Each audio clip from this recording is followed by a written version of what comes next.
अस्सलाम वालेकुम।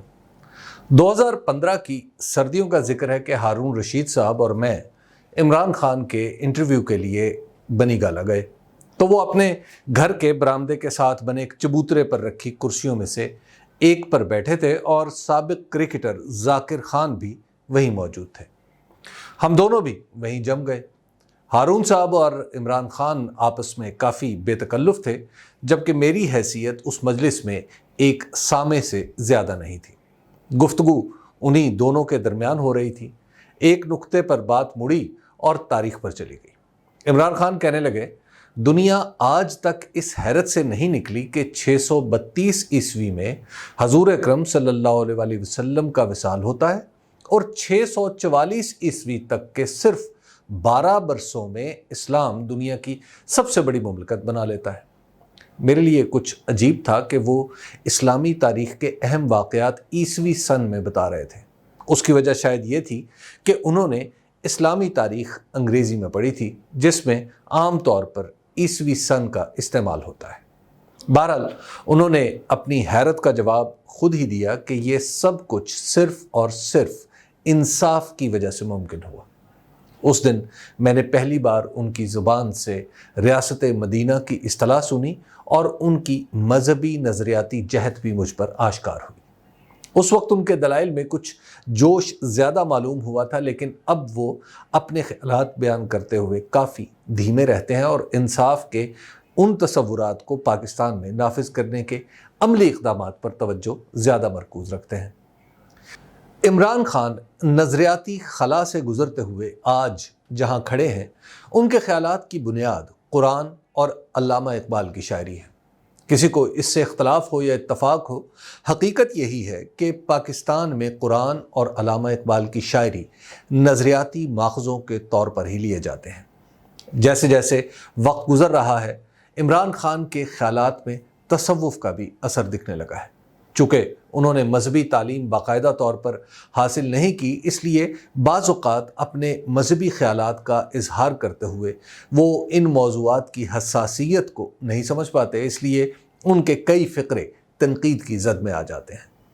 अपने इन्हीं ख़यालात की बुनियाद पर उन्होंने सियासत में रियासत मदीना का तसव्वुर आम किया और ज़ाती सतह पर उनके मजहबी तसव्वुरात ने उनमें ऐसी दलेरी पैदा कर दी जिसकी तवक्को अब वो अपने साथियों से भी करते हैं।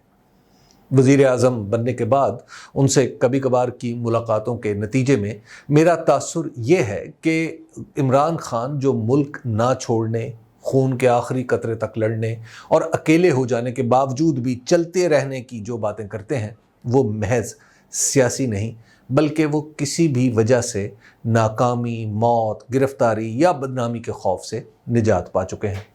माजी में जो कुछ भी हुआ सो हुआ, मगर हुकूमत से निकलने के बाद मसलहत, झुकना, किसी फैसले से घबरा जाना या अपना काम निकालने के लिए हर किस्म की सौदेबाजी कर लेना अब उनके लिए ज़ाती तौर पर मुमकिन नहीं रहा।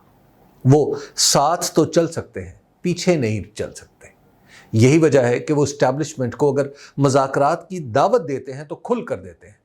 उन्हें ये परवाह नहीं कि बाज़ लोगों के नज़दीक ये कोई गैर जमहूरी रवैया है।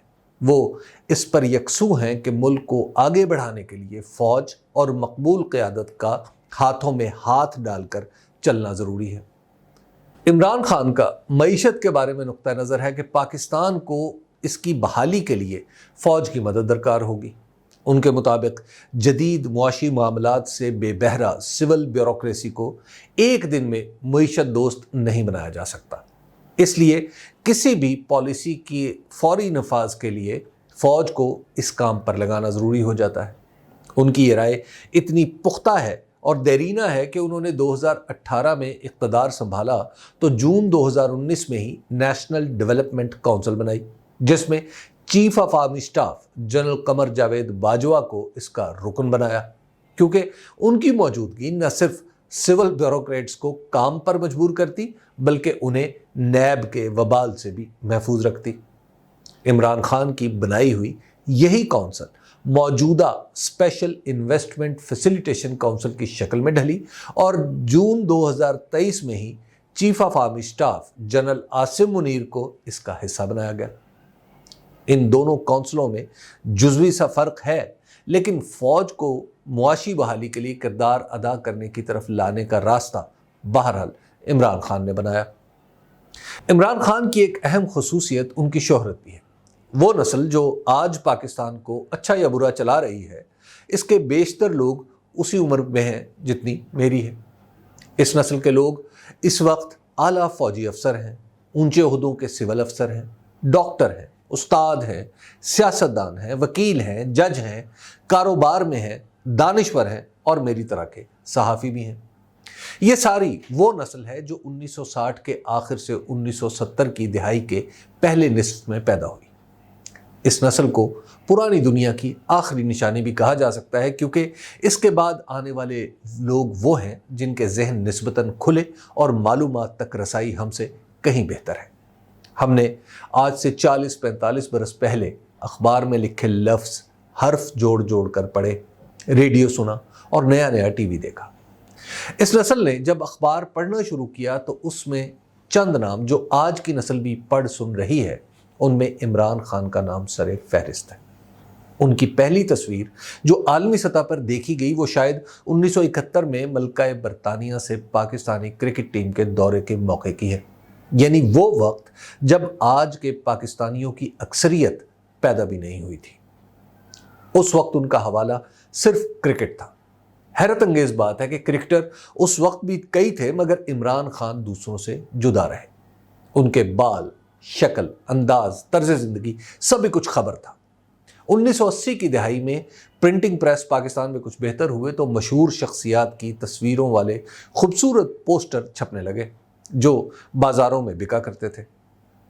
اس وقت بھی پاکستان میں جن مشہور شخصیات کے مختلف انداز میں پوسٹر چھپے، عمران خان ان میں سے بھی ایک تھے۔ دکانوں، گھروں اور نوجوانوں کے کمروں میں ان کی تصویر ماحول کی سجاوٹ کا حصہ بن گئی۔ یہ وہ وقت تھا جب آج کے سیاستدانوں میں سے کوئی ایک بھی ایسا نہیں تھا جس کا نام لوگوں کو پتا ہو۔ ہاں، بے نظیر بھٹو کا نام لوگ ضرور جانتے تھے۔ عمران خان، جہانگیر خان اور بے نظیر بھٹو ہی تین نام تھے جو بیرونی دنیا میں پاکستان کا چہرہ تھے۔